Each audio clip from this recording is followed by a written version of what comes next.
So since apparently you guys really like when I do a 10 minutes of useless information video, and since this guy would only sub to me if I milked it some more, so here you go. And before we begin, please do consider subscribing, since these videos take a lot of time to edit, and I hope you enjoy. So here's 10 minutes of useless information, part 3. There are a ton of future guns planned to be implemented into the game, further into the future. Some of those guns, which I'm the most excited for, are the Bushmaster ACR, the Scar L and H, the G36, G3, and G28. And of course, let's not forget the legendary PKP Pechenek and NM249 Saw.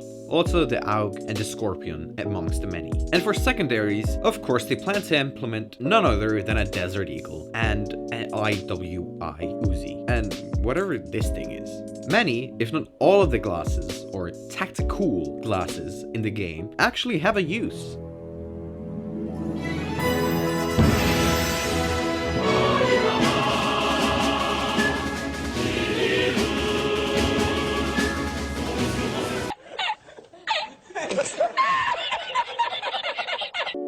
They reduce the amount of raindrops when it rains on a player's screen. Also, contrary to the description of the glasses, they don't actually give the player any form for ballistic protection. Though many of the glasses actually reduce flashbang effects. Hold up, that's actually useful. Glow sticks are also planned to be implemented into the game, in the future of course. Though I can't really see the many uses for it. Now, if you thought the KS-23 shotgun was a game-breaking feature that should never have been added, then you really won't like what I'm about to tell you. 4 different underbarrel grenade launchers are planned to be added. One of them was already in the game actually, but was removed for being buggy, also known as 2OP. Then 2 different standalone grenade launchers, each with space for 6 rounds. And of course, let's not forget the RPG-7. And to top it all off, they plan to implement 5 different anti-personnel mines, including a claymore, and the last little cherry on top, a fucking mortar. Which, Encrypted, shout out to you for these clips, kindly provided some audio clips he found in the game files. Take a listen. Mortar's coming! Mortar! Oh fuck, it's mortars! Mortars, fire for effect on my mark! We need mortar assistance. Then he also found some very interesting files named Grenade Sonar and Enemy Sonar, which sound something like this. Enemy sonar! Enemy ISD. Throwing ISD! Check the radars, my sonar's out. Which leads me to believe that some sort of sonar grenade is going to be added into the game, which I have no idea how that would exactly work, but yeah.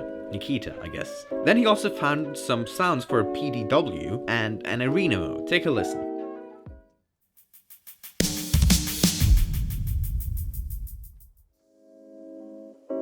The special Twitch Arrivals 2020 glasses were distributed to the viewers of the 14th of April 2020 Twitch Rivals event via random loot drops.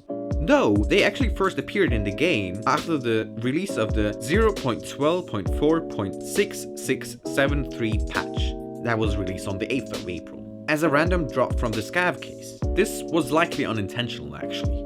At the old road gate extract, there's a toilet seat. An image of the lead animator of BSG can be seen on a billboard near the UN checkpoint. Also on customs, the inscription Nekopupai Mech, very sorry for butchering, but found on a wall near the main bridge translates to "Don't buy a sword." This Easter egg is linked to the RPG Candy Box, in which buying a sword starts the quests.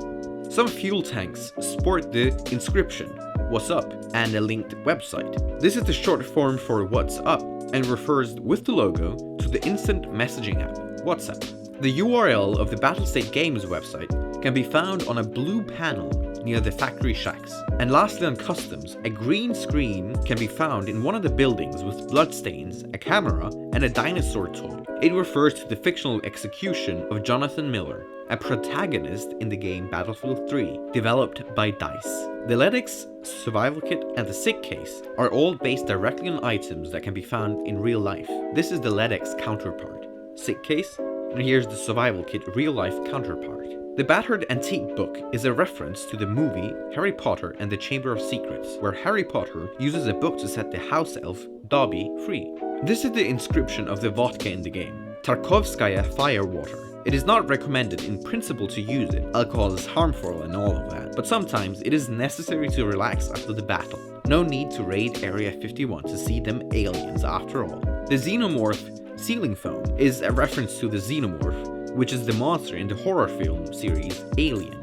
And now I want to mention some of you guys' inputs. Again, I got a whole ton of information from you guys, and because doing my own work and actually researching stuff by myself is doing work, I'll now proceed to use my viewers to do that for me. We'll start off by showing off how good I am at German. And by that I mean me totally forgetting that Stürmen translated to German is Steuermann, which I in the last video said translated into taxman. Well, as Marx with the whole 7 S's kindly reminded me, Steuermann refers to the first mate on a ship, the person after the captain, ergo the helmsman. Then Lukas Aniolowski, sorry for butchering your name, mentions that you can see the dome that's on reserve from customs at the railroad to military extract point. Then Lisniakov reminds me that I again totally butchered another name. In my last video I mentioned that a new trader by the name of Cockhole would be implemented. I pronounce his name like this: Cockhole, Warden and Bashkir. Cockhole? Cockhole?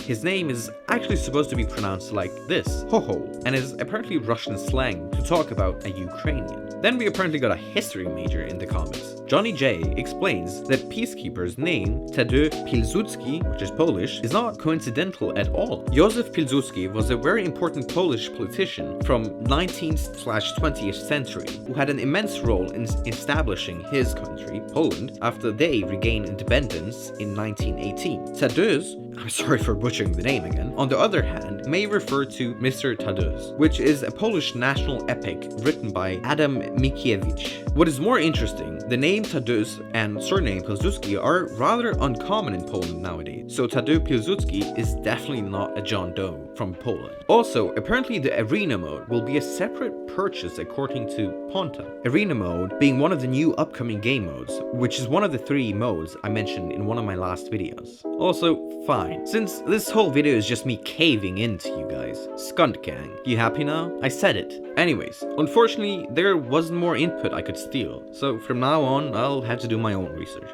Many, if not all of the secure containers are modeled after pistol cases. The Kappa container is modeled after the V100 pistol case by Pelican. The Gamma container after the Protector series scoped pistol case by Plano.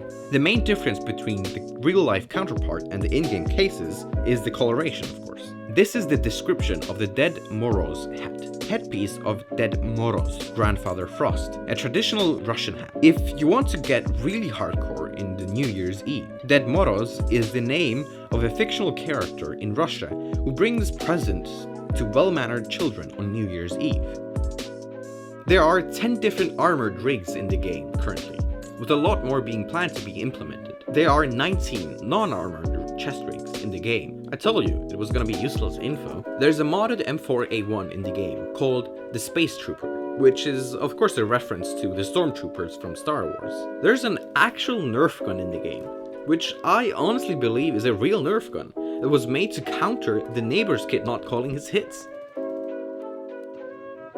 It's a Saiga 12 gauge, by the way. There's another Star Wars reference in the game. The Yusek voice line that goes, I got a bad feeling about this. Just like in the goddamn movies. In one of the ritual spots, a dead scav wears a severed pig's head. This could be considered a reference to the film series Saw, in which the killer captures his victims by wearing a pig's head mask. Within the 3-story dormitory, graffiti in the form of the words Metallica, Rammstein, Limpin Car can be seen scribbled on the ceiling. This is a reference to the musical groups Metallica, Rammstein, and Linkin Park. Jaeger's real name is Ivan Erognomich Kalimari. That's kinda gay. There are 8 different keycards for the map labs, and 3 keys. 3 keys that fit on the map factory, 31 keys for the map customs, 3 for woods, 47 keys for shoreline, 12 keys and 2 keycards for interchange, and 31 keys for the map reserve. Near the Scav guard tower, there is a grave with Ivan Ivanovich in Russian written on it. Ivan Ivanovich Ivano is a mathematician who worked in the field of number theory. This could also be a reference to a pilot of the Red Army, Ivan Ivanovich, who died the 22nd of June 1941. Thank you so much for watching. I really hope you enjoyed this video, and will even consider leaving a like and even subscribing, as these videos take a long time to record, edit, and so on. So I'd be grateful if you help me out by subscribing. Thank you so much. See you next time. Bye!